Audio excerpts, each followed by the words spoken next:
Bonjour à tous, bienvenue pour ce nouvel épisode de Live Stories. Alors, aujourd'hui, je vous invite dans une plongée dans les grands événements qui vont arriver. Alors, tout de suite, vous pensez Paris 2024, mais pas que. Aujourd'hui, on va parler du Cannes Gaming Festival.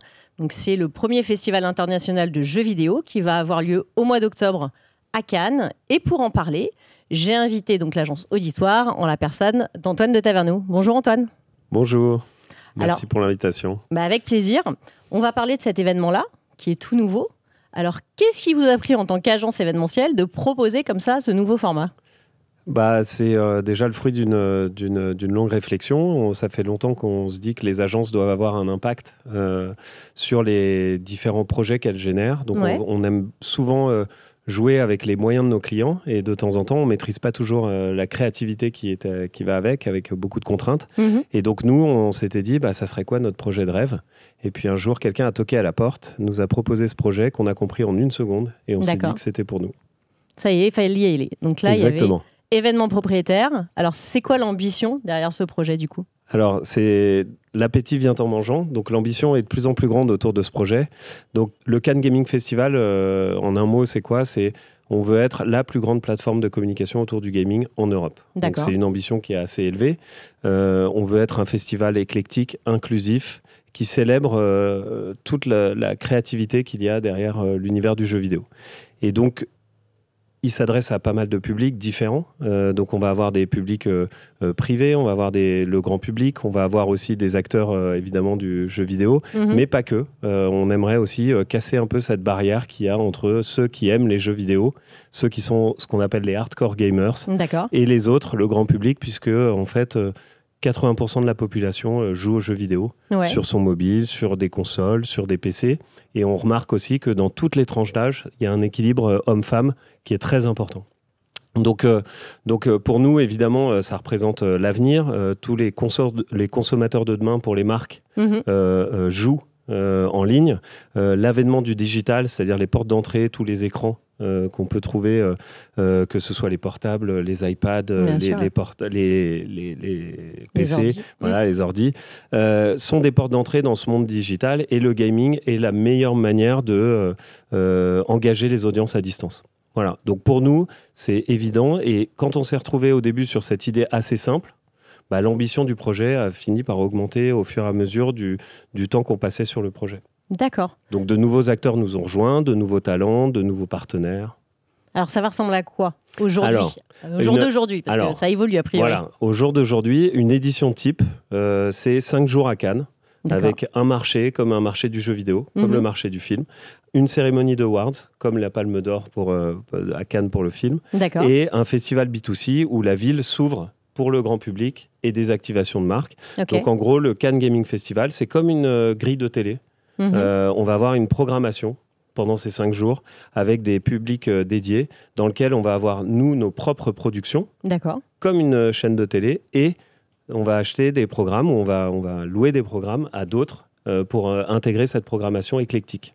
D'accord, ok. Donc on parle de compétition de e-sport, on parle d'activation de marque, on parle de keynote inspirationnelle, mais le moment fort de ce Cannes Gaming Festival va évidemment être cette cérémonie d'awards. D'accord. Donc c'est vous, ce qui est intéressant, c'est qu'en tant qu'agence, j'imagine qu'effectivement on a une approche en tant que producteur et concepteur de cet événement qui est un peu différent. Qu'est-ce que justement vous allez essayer d'un peu de twister ce modèle, vu votre métier d'agence ? Ouais, et on se retrouve avec d'autres contraintes qu'on n'a pas toujours... En fait, on parle de contraintes avec nos clients, mais du coup, on a nos propres contraintes aussi, puisqu'on prend nos propres risques. Oui, donc, il faut mesurer ces risques. Et en fait, ce qui est très important pour nous, c'est de faire un événement qui soit dans l'air du temps, qui réponde aux attentes des nouvelles audiences, et donc qui ait, par exemple, une très grande interactivité entre le physique et le digital. On veut aussi un peu twister et moderniser ces cérémonies de prix qui n'ont pas beaucoup bougé depuis une vingtaine d'années, 10, 20, 30 ans, pour en faire des cérémonies dans lesquelles en fait, les gens derrière leurs écrans, qui seront les plus nombreux, ont un vrai impact sur ce qui va se passer en direct. Donc, pour donner quelques exemples, on a des modules interactifs qui reprennent des mots-clés sur des plateformes comme Twitch, et qui vont servir de système de vote, ça va avoir un impact sur ce qui va se passer en direct. On va avoir un maître de cérémonie physique, mais aussi un maître de cérémonie virtuel qui va prendre la forme d'un avatar, et donc les deux vont se répondre. Et en réalité, si on regarde la partie production behind the scene, on a quelqu'un dans un studio qui répond et qui en fait est en direct avec le MC physique. Mais du coup, derrière son écran, on a vraiment quelque chose qui se passe. On a vraiment l'impression d'avoir une expérience qui est dédiée. Et ensuite, on a aussi des streamers qui seront dans la salle, donc pendant la cérémonie du Awards, qui sont nos partenaires et qui vont commenter pour leur communauté les backstage de cette cérémonie. Donc on va avoir, ils vont avoir des interviews backstage évidemment, mais en fait ça va être la porte d'entrée de cette cérémonie pour leur propre communauté. Donc dans leur code, dans leur manière de communiquer, il va y avoir des jeux concours entre les communautés. Enfin, on est vraiment sur quelque chose de très très interactif. Avec une réflexion qui est vraiment poussée pour le coup sur la partie hybride. Oui. De se dire qu'est-ce qui va se passer pour tous ceux qui sont à distance vraiment. Complètement. Avec un événement dédié en fait. Et en acceptant qu'on mette des moyens un peu plus élevés que juste une captation et un site de diffusion. Donc forcément, voilà, c'est le langage qu'on tient à nos clients en disant un événement physique avec une hybridation de cet événement ne vaut pas la même chose qu'un événement physique seul. Et c'est souvent pas toujours accepté. Nous, évidemment, à titre d'exemple, on a investi sur la partie digitale. D'accord. Et du coup, quand je vais vouloir assister à la cérémonie à distance, est-ce que vous allez aller jusqu'à un métaverse ou pas forcément? C'est drôle parce que le métaverse, c'est vraiment une question. Alors aujourd'hui, elle n'est pas tranchée parce que sur l'année 1, donc en 2023, on va avoir ce qu'on appelle un pré-show. Donc on va faire une activation autour du gaming dans lequel on va présenter tout ce que serait une édition normale sur 5 jours, dont la première édition sera en octobre 2024. D'accord. Donc on va avoir une journée autour du gaming avec les membres du jury, les streamers, les talents, beaucoup d'activations. Mais sur la partie purement digitale, on préfère mettre l'accent sur les modules, comment l'interactivité, plutôt que juste sur la forme que va prendre ce métavers. Ça ne veut pas dire qu'on ne le fera pas, ça veut dire que dans un premier temps, on pense qu'il vaut mieux axer sur un stream complètement ouvert, parce que j'ai oublié de dire, on n'a pas d'exclusivité média. On a un stream qui est complètement ouvert, qui peut être repris sur toutes les plateformes, Twitch ou autres, par n'importe qui. Donc quelqu'un peut reprendre le stream officiel de l'événement, qu'il ait 3 followers ou 3 millions, c'est la même chose, et en faire ses propres commentaires. Enfin, ils en font après ce qu'ils veulent. Mais ils peuvent. On veut vraiment être complètement inclusif, donc on va avoir une audience la plus large possible, et donc on est complètement ouvert. Donc vous allez avoir des médias très complémentaires, des médias digitaux, des médias plus installés, des différents médias télé, voilà. Il y a un côté, pour le coup, de s'approprier pour le participant à l'événement, de pouvoir le suivre comme on le souhaite, et ça, c'est assez nouveau pour le coup. Exactement, et au début, notre première édition devait être seulement une cérémonie de prix, et en fait, l'ambition a augmenté au mesure qu'on parle avec les différents partenaires. Donc ça peut être les futurs sponsors, ça peut être aussi les streamers, et en fait, les communautés qui sont très engagées. On a besoin de discuter, on a besoin de temps pour construire un événement qui leur ressemble. Oui. Parce que c'est no bullshit. Hein, donc même dans notre stratégie de sponsoring, c'est-à-dire que les marques qui nous parlent, on accepte qu'elles viennent jouer le jeu avec nous à partir du moment où elles ont un impact réel dans l'histoire qu'on veut raconter. Et pas juste apposer son logo sur l'événement. Donc il y a une ambition énorme. Il y a une équipe en place qui est super. On a un écosystème aussi autour de nous qui est très encourageant. Et on est sur un événement qui est positionné vraiment européen dès le départ, notamment par exemple dans les streamers qu'on va prendre. Il y a un streamer francophone, un streamer hispanique, un streamer américain, et donc on couvre la plupart des langues du monde. Alors évidemment, l'Asie sera à travailler dans un deuxième temps, mais c'est des cultures un peu plus particulières. Mais on part dès le départ sur une ambition très haute. Et les marques avec qui on parle souvent, non pas avec les filiales France, mais en fait avec les HQ, qui sont très intéressés par cette démarche. Et donc, on a d'un côté les marques des univers des jeux vidéo, qui peuvent venir sur une partie soit B2B, soit une partie d'activation de marque, Ok. ou alors on a des sponsors plus officiels qui sont là plutôt des mainstream, Mhm. qui peuvent être des marques food and beverage, luxe, lifestyle, Ouais. automobile, voilà, qui sont des marques qui visent ces communautés de gamers ou qui ont déjà investi dedans. D'accord, ok. Et donc là, tu nous parlais de la remise des prix. Il va y avoir aussi une montée des marches? Oui, bien sûr. Et alors, c'est assez drôle parce que la montée des marches, on a déjà une idée assez claire de ce qu'on veut. D'accord. Déjà, il y aura ce défilé de cosplay. Donc, Ah ouais, cosplay, c'est c'est les gens qui sont habillés en personnages de jeux vidéo. D'accord. Donc, on veut vraiment que ce soit l'image qui fasse le tour du monde. Ça va être comme une caravane, comme le carnaval de Rio, 200-300 personnes qui font toute la croisette et qui D'accord. arrivent en bas des marches. Et là, on va vraiment twister cette montée des marches. Le tapis sera évidemment pas rouge, il sera sûrement bleu. Les gens auront non pas un smoking, mais peut-être un élément différenciant comme une cape ou autre. Et il y aura toutes on va dire, ces interactions entre la réalité augmentée. Donc on discute avec pas mal d'entreprises du Web3 qui vont nous aider à interagir sur les expériences physiques pour les augmenter. Mhm. Et on va avoir du coup ce maître de cérémonie physique et ce maître de cérémonie virtuel qui animeront pour la double audience cette montée des marches. Donc on veut vraiment pas en faire un moment trop snob non plus. C'est pas prise de tête, c'est cool. Il y a un côté fun. Voilà, c'est fun, c'est cool, vidéo. c'est très digital. Voilà. Et en même temps, ça risque d'attirer beaucoup de monde parce qu'on l'a vu là sur les derniers événements qui ont été portés par des streamers, donc que ça soit le dernier match de foot qui a été fait par Amine.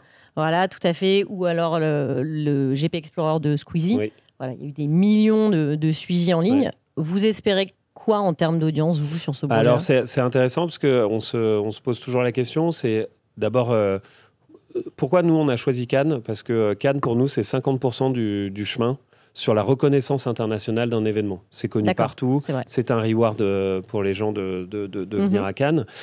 Sur place, la salle, elle n'est pas immense. Surtout avec la scénographie qu'on pense, nous, aujourd'hui, on va avoir à peu près 2000 places. 2000 places, on va essayer d'être très représentatif des communautés, des talents, des sponsors, des journalistes. Voilà, donc ça sera assez éclectique. Il y aura du grand public, évidemment, qui pourront aussi assister via des jeux concours à la cérémonie. Ensuite, on aimerait qu'il y ait des endroits dans la ville qui diffusent cette cérémonie en direct pour avoir des lieux de rassemblement.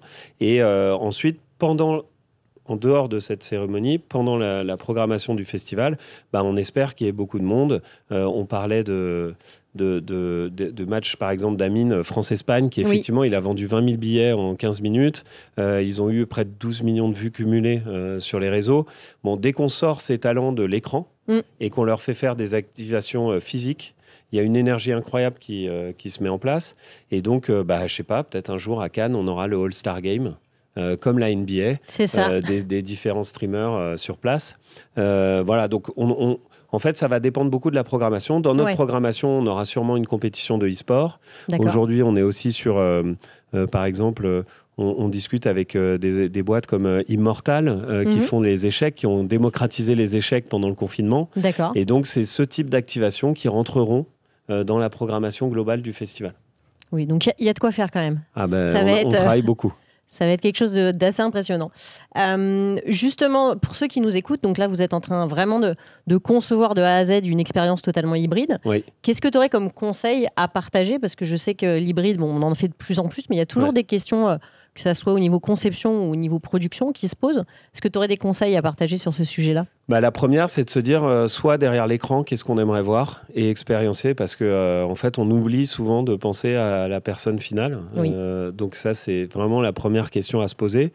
Deux, il y a une question quand même de moyens. C'est-à-dire quels moyens on arrive à mettre en place. Nous, on en parle beaucoup avec nos clients, c'est des sujets forts, mais un cas sur deux, les clients sont quand même pas prêts à payer beaucoup plus cher pour les audiences à distance, pour plein de raisons, parce qu'il y a des budgets qui sont ce qu'ils sont, parce que déjà investir dans l'expérience physique, ça demande pas mal d'investissement, mais du coup, l'expérience en digital est plus compliquée. Voilà.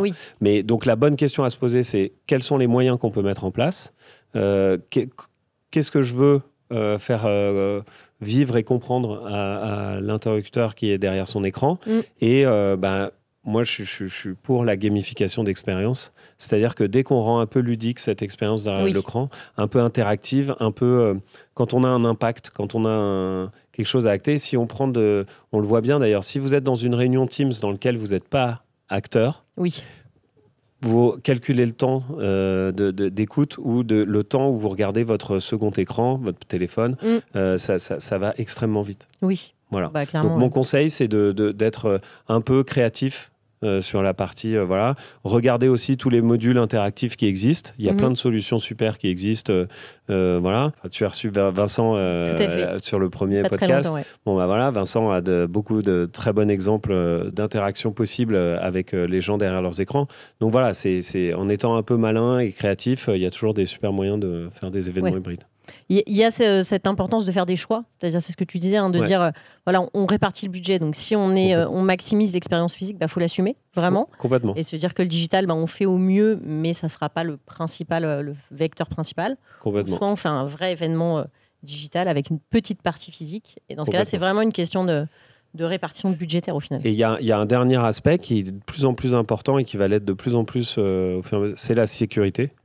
La cybersécurité, c'est-à-dire qu'en gros, il y a beaucoup de grands groupes. Nous, on a beaucoup de groupes du CAC 40 ou autres qui ont des conditions de sécurité qui sont de plus en plus difficiles. Oui. Donc, dans cette interactivité, il y a aussi la gestion des datas, la fuite des choses un peu sensibles. Donc, on a aussi, il faut bien regarder aussi quel est l'objectif de ces prises de parole ou de ces événements hybrides, parce qu'en fonction du degré de confidentialité des choses qui se disent, on n'a pas beaucoup de choix en fait, au final. Parfois, ça limite le format. D'accord. Parce que c'est autant de moyens de faire fuir les datas. Voilà. Même si aujourd'hui on a des plateformes qui sont ultra sécurisées, il y a quand même, bien évidemment, certaines choses qu'on ne peut pas limiter, qui se connectent avec les identifiants d'un autre. Complètement. Et puis on voit, là je lisais encore ce matin, toute l'intelligence artificielle ChatGPT et toutes les versions upgrade, aujourd'hui sont capables de faire du code. C'est-à-dire que des gens qui ne savent pas faire du code peuvent demander à la machine de faire les codes. Et donc, quand c'est utilisé de manière un peu malveillante, ça va laisser beaucoup de portes ouvertes dans les... Voilà. Donc, il va y avoir encore plus de vigilance sur ces aspects-là. Il va y avoir des hackers. Des hackers fous. C'est ça, qui ont s'improvisé grâce à ChatGPT. Là, sur le dark web, donc c'est quand même assez représentatif, les échanges autour de l'intelligence artificielle ont plus que quadruplé ces dernières semaines. Donc ça veut dire qu'en fait, les tutos pour utiliser de manière un peu malveillante, on va dire, c'est détourné. Voilà. C'est cette intelligence artificielle pour fabriquer des codes pour contourner la sécurité des boîtes. D'accord. C'est en cours. Donc il faut être très vigilant et donc les normes vont être de plus en plus difficiles. C'est ça. Donc la DSI toujours impliquée, encore et toujours, sur ces événements. Exactement. Ok, donc déjà, merci pour ces infos sur le Cannes Gaming Festival. Avec plaisir. Vous êtes aussi en première ligne avec Auditoire sur Paris 2024, puisque c'est aussi le grand événement qui fait la tendance dans l'événementiel. À quel niveau vous êtes impliqué, vous, aujourd'hui ? Alors, comme une des grandes agences du marché, c'est-à-dire qu'il y a plusieurs niveaux. Il y a les niveaux un peu, on va dire... officiel, donc avec les organismes des Jeux Olympiques. Donc on a le COJO, qui est le comité d'organisation des Jeux Olympiques et Paralympiques. On a le CNOSF, qui est le comité national olympique de... Bref. CNOSF. Je vais sous-titrer. Exactement. Et on a tous ces événements un peu officiels Paris 2024. Donc pour répondre aux appels d'offres publics qui émanent de ces organismes, il y a soit des agences comme nous, soit des groupements d'agences ou des groupements tout court, parce que c'est pas que des agences qui répondent à ces appels d'offres et qui voilà. Nous notamment on est impliqués sur Paname 24, qui est une entité qui a été créée pour répondre aux cérémonies d'ouverture des Jeux Olympiques et des Jeux Paralympiques. D'accord. Et qu'on a en collaboration avec nos amis d'Avas Event et de The Banner, qui est le groupement D2, Obo et Ubi Bene. Oui. Et donc, on a gagné ces deux cérémonies. C'est une entité complètement autonome qui mutualise les ressources au départ et qui permet d'assurer la production exécutive de ces deux cérémonies. Okay, donc ça, c'est un exemple d'événements, on va dire, officiels. Dont Auditoire a pris part, dans lequel Auditoire a pris part. Okay. Ensuite, on a les sponsors officiels au niveau CEO ou au niveau COJO. Oui. Et donc, ces sponsors, ils ont en plus des stratégies de sponsoring des Jeux Olympiques. Ils ont des fees, en général, ils activent ces sponsoring parce que ça ne sert à rien d'être sponsor si on n'active pas. Oui, il y a toute la partie hospitalité. Voilà, exactement. Et donc, il y a plusieurs verticales. Donc, souvent, il y a une partie hospitalité, qui est la gestion effectivement des tickets et des expériences qu'on fait vivre autour des JO. Il y a toute la partie qu'on appelle un peu showcasing, et qui est en fait le showcasing des services ou des produits ou des différents sponsors. Et donc là, ça peut être en B2B ou en B2C. Ça peut être dans des endroits officiels, Paris 2024, ou dans des bureaux, ou dans des lieux qui sont loués pour l'occasion.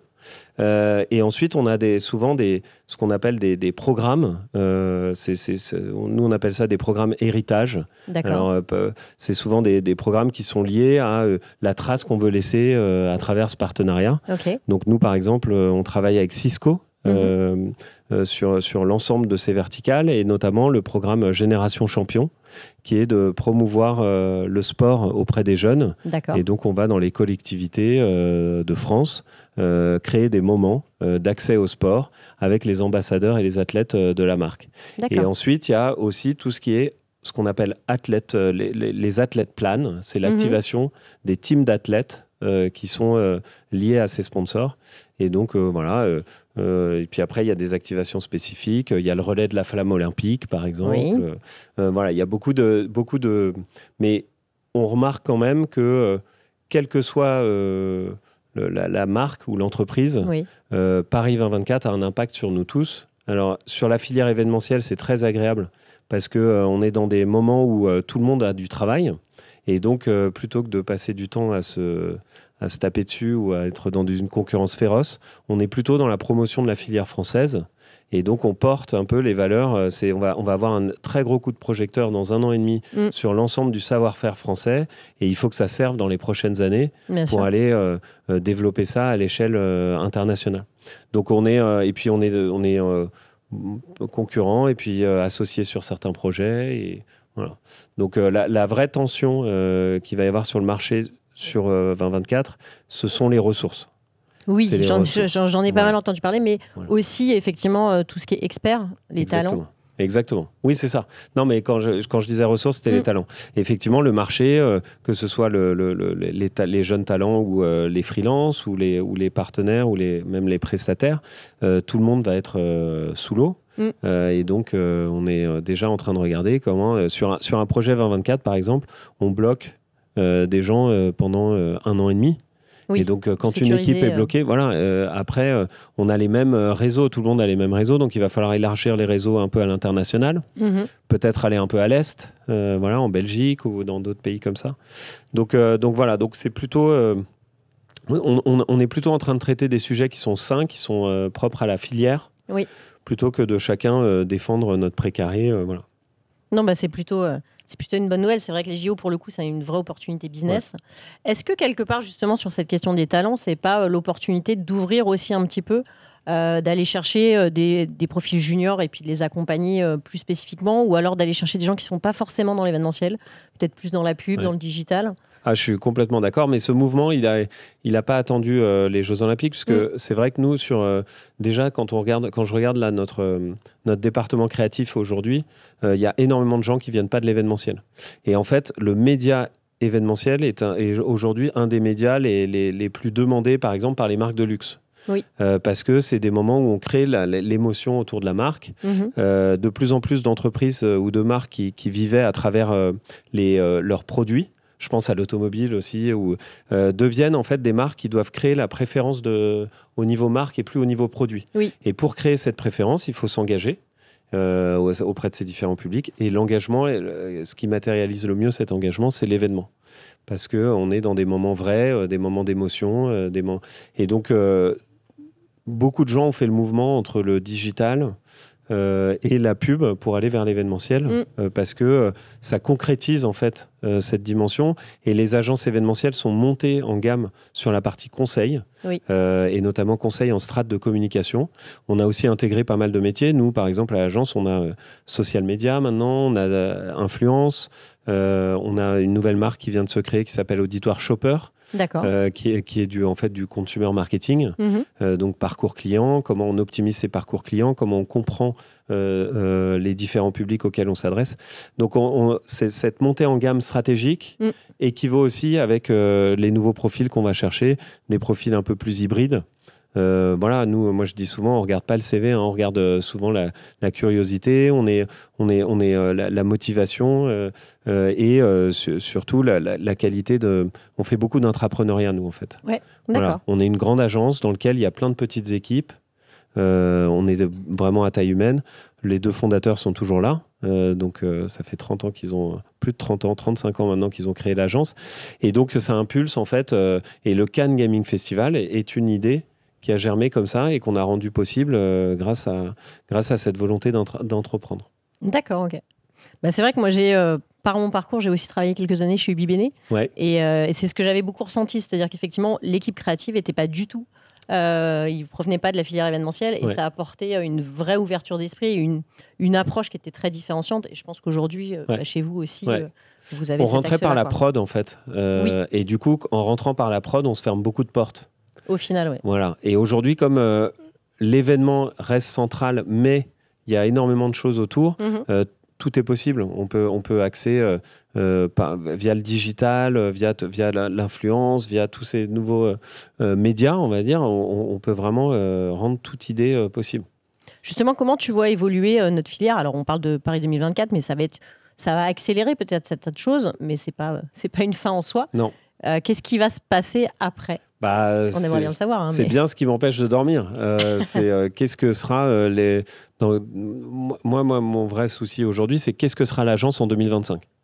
Voilà. C'est quoi demain c'est quoi, vers quoi on veut aller quel est où est-ce que se situe notre modèle voilà. Et on travaille déjà là-dessus, mais ce qui est difficile, parce que comme il y a beaucoup de travail en ce moment, c'est dur de prendre le temps pour arriver à analyser les choses avec un peu plus de hauteur. Mais j'aimerais bien répondre à ta question, mais franchement, aujourd'hui, je ne sais pas du tout l'écart qu'il y aura entre Paris 2024 et...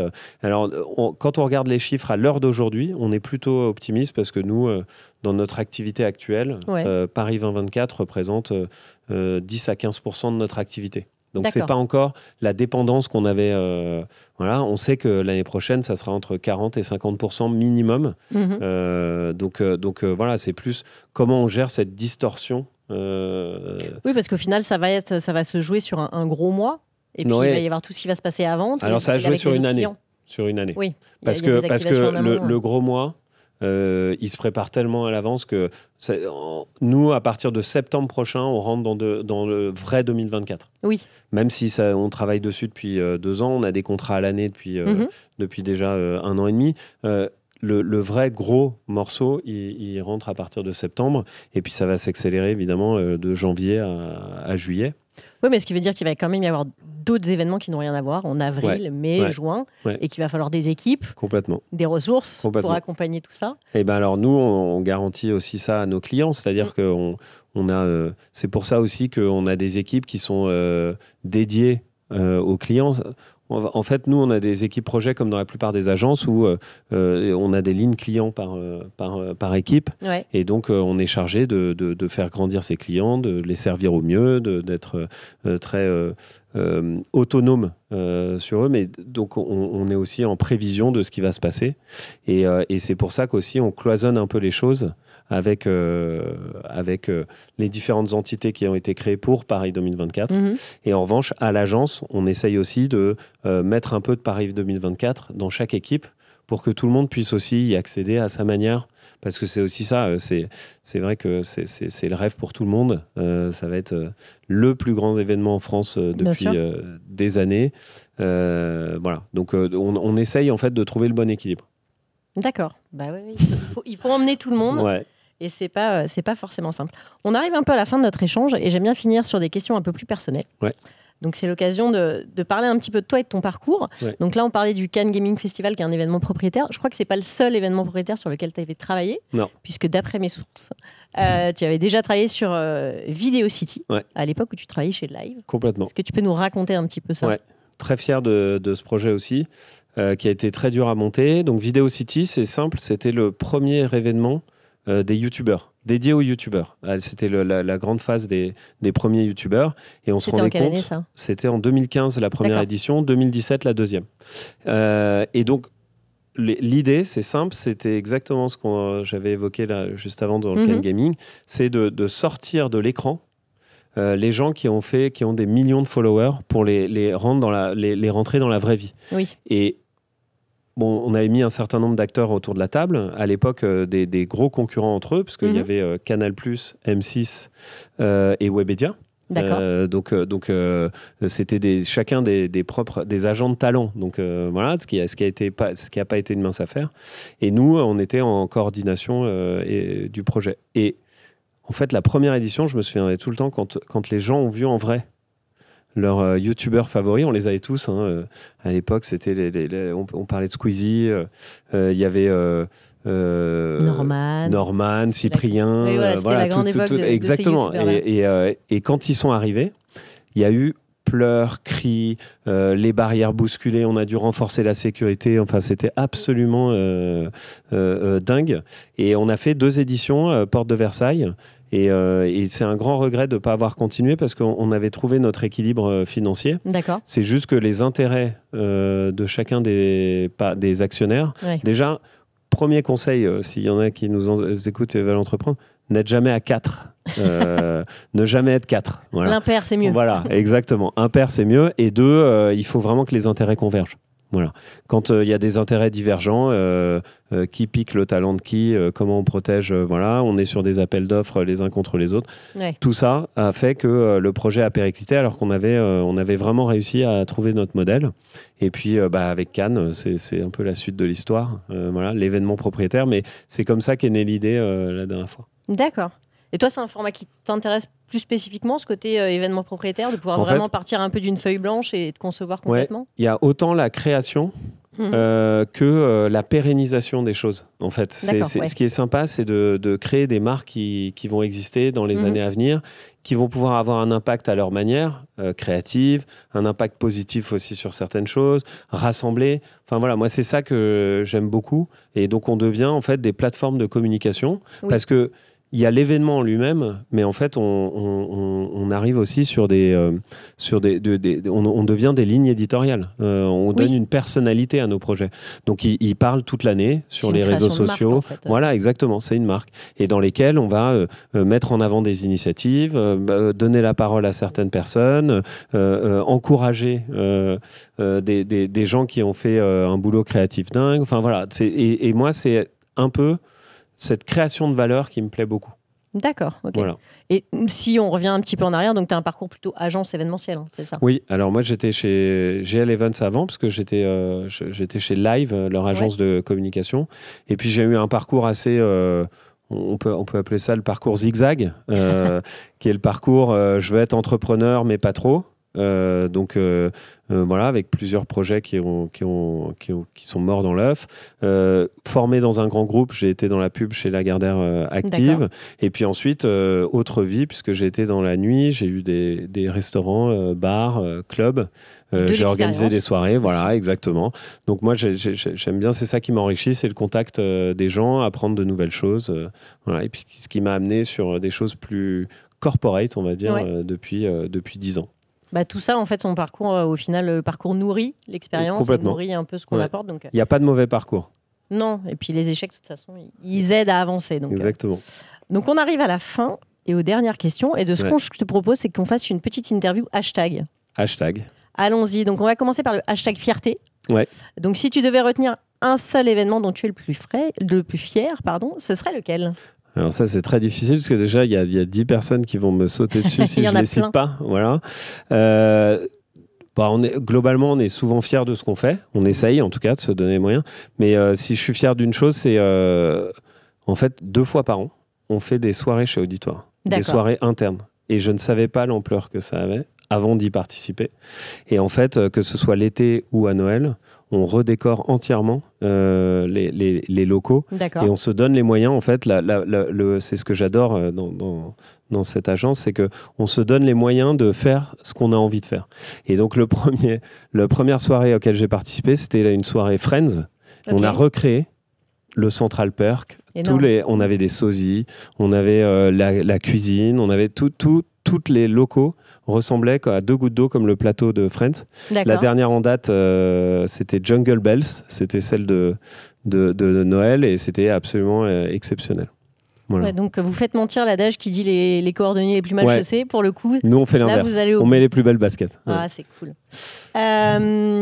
Hashtag galère, ta plus grosse galère événementielle et comment tu l'as réglée? Alors déjà, moi je traite que des galères. C'est-à-dire qu'on m'appelle pas quand ça va bien et on m'appelle toujours quand ça va pas bien. Ouais, ça se passe souvent comme ça, avec ça la se passe direction. Très souvent comme ça. Non, j'ai un souvenir qui me vient en tête, c'est les personnes se reconnaîtront, c'est on gagne un des très gros projets pour Nissan à l'époque qui lançait la nouvelle Micra. D'accord. C'est un projet, c'est des très gros projets. Moi, c'est le plus gros projet que j'avais jamais gagné. Ouais, c'est un projet qui a fait un peu parler de lui. 2 mois et demi à Dubrovnik. Premier contact avec les clients. Difficile de faire son trou quand on n'a pas l'habitude de travailler avec les clients et puis difficile quand on a une pression comme ça. Il n'avait jamais neigé à Dubrovnik. Premier jour, on attend les journalistes. Neige, verglas. Ils n'avaient jamais vu ça et donc je me souviendrai toujours de ce moment où je suis réveillé à 4h du matin et on ne réveille pas les clients parce qu'on on s'était dit qu'on allait régler le problème avant et le client s'est réveillé à 7h30, foudrage qu'on ne l'ait pas réveillé et finalement on a réussi à trouver les solutions qu'il fallait mais ça a été franchement pour rattraper cette galère, je pense que ça nous a pris 2-3 semaines. Ah oui, ça met un peu la pression. Mais j'ai fait un peu d'essai automobile, effectivement, le réveil de se dire on roule pas, qu'est-ce qu'on fait? Exactement. C'est toujours un petit coup de stress. Donc je confirme. Mais bon, il y a les aléas météo et puis en ce moment, il y a les aléas grève. Donc une petite pensée à tous ceux qui se retrouvent bloqués sur leurs événements. Il faut arriver à composer. Et on va finir avec un hashtag perso. Ouais. Donc, sans trop en dévoiler, donc, tu es le papa de 2 jeunes enfants. Tu es aussi donc DG d'auditoire. Comment tu arrives justement à faire vivre ensemble ces 2 parties-là? Donc, ça, c'est une question qu'on pose en général à des femmes directrices. Donc, ça m'intéressait d'avoir ta vision. J'ai effectivement 2 garçons de 2 et 4 ans qui sont très... la famille, en fait, est un équilibre indispensable pour moi. Et donc, je trouve que le marché du travail a super bien évolué, notamment dans les agences, parce que les jeunes générations, aujourd'hui, elles ne demandent pas un plan de carrière ficelé, comme ça a pu être le cas avant. Les agences ne sont pas en sur-régime pour rester rentables. On arrive à aménager du temps. Pour les collaborateurs, pour nous, le télétravail a été aussi une bonne manière de réorganiser un peu la vie de tout le monde. Il faut accepter aussi qu'il y a un moment pour tout. Et donc, moi, c'est très important, par exemple, d'être souvent avec mes enfants le soir quand je les couche. Ça ne veut pas dire qu'on ne travaille pas après. Voilà, mais c'est indispensable dans l'équilibre. À l'agence, on a signé une charte de la déconnexion qui a été vraiment... travaillé en transverse par les équipes de l'agence. Donc, c'est comment on améliore le quotidien au travail avec les nouvelles manières de travailler. Et on a signé cette charte et aujourd'hui, on a évidemment des productions le week-end, on a évidemment des moments où on a des urgences le soir, mais on essaye de respecter un maximum l'équilibre pro-perso. On propose des téléphones... de bureau à tout le monde pour que puisse débrancher. On essaye de promouvoir aussi la transparence et l'égalité dans nos nouveaux modèles. Donc, cet équilibre de vie, en fait, il est assez naturel. Je pense qu'à la génération de nos parents, j'aurais jamais pu me trouver. Il y avait cette espèce de présence au travail un peu obligatoire pour montrer qu'on travaillait.